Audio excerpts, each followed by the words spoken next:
An evangelist who tried replicating Jesus' miracle of walking on water has reportedly drowned off the western coast of Africa.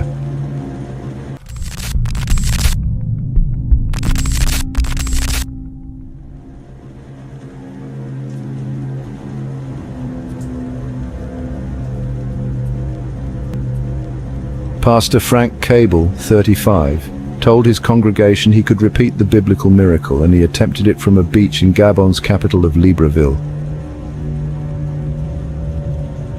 He told his congregations he'd had a revelation that if he had enough faith, he could walk on water like Jesus.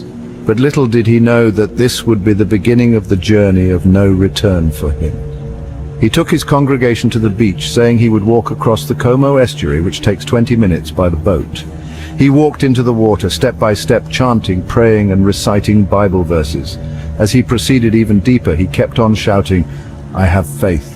I know you will pick me up to walk on this water." Gradually, he kept on going deeper and deeper. The water crossed his knees, over to his waist. Soon it passed over his head, and the pastor just kept on going, hoping he would be lifted up. But he never came back. After the incident, a researcher at Florida State University believes he has a natural explanation for the account of Jesus' miraculous walk on the surface of water. Professor of Oceanography Doron Nof and the co-authors of his study theorized that a rare combination of optimal water and atmospheric conditions resulted in a unique, localized freezing phenomenon called Springs ice. This horrible incident, together with the professor's response, clearly shows that both parties, the pastor that tried to walk on water and the so-called professor, know nothing about the Holy Bible and the Christian faith. Pastor Cable obviously was a very sincere man, but sincerity does not nullify ignorance. I do not use this term in a pejorative way. All of us are ignorant in some matters. It's just that sometimes one form of ignorance can have a greater consequence than others. In the first place, it should be noted that revelations from God do not occur the same way as it was in those days. When the Old Testament era came to an end in Malachi's day, 400 years passed with no revelations from God. This era frequently is described as the 4 silent centuries. With the coming of a new age, from the commencement of Jesus' ministry to the death of the Apostle John, there was another relatively brief period when supernatural revelation and signs were manifested. When the New Testament was completed and the apostles and other people possessing miraculous abilities died, no further signs were provided. Scripture is competent to furnish us completely for all spiritual activities. Had poor Mr. Cable known his Bible better, he would not have attempted his miracle feat. Had he possessed a moderate amount of common sense, he quickly would have discovered he could not walk on water before the sea finally took him. Eclipsing Cable's naivety is the theory of Professor Nof as to how Jesus was able to walk on the Sea of Galilee.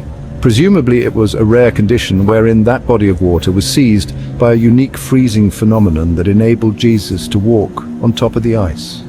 A consideration of the following facts would have saved the professor and his colleagues some embarrassment. Facts that break the professor's ice theory. The incident of walking on the water occurred in April, for the Passover was near. As mentioned in John chapter 6, verse 4, there was green grass on the hills nearby, according to Mark chapter 6, verse 39. In April, at the Sea of Galilee, temperatures average from 53 to 67 degrees, and the sea is 695 feet below sea level. Fruits, vegetables, and grains are grown year-round in the region. There is no indication that the lake was frozen at any place. There was a significant wind and the waves were tumultuous, as noted in Matthew chapter 14 verse 24 and John chapter 6 verse 18. The boat obviously was not lodged in ice, for the disciples had rowed some 3 to 4 miles from shore, as stated in John chapter 6 verse 19. Peter was able to step out of the boat and walk on the water, not ice, toward the Lord.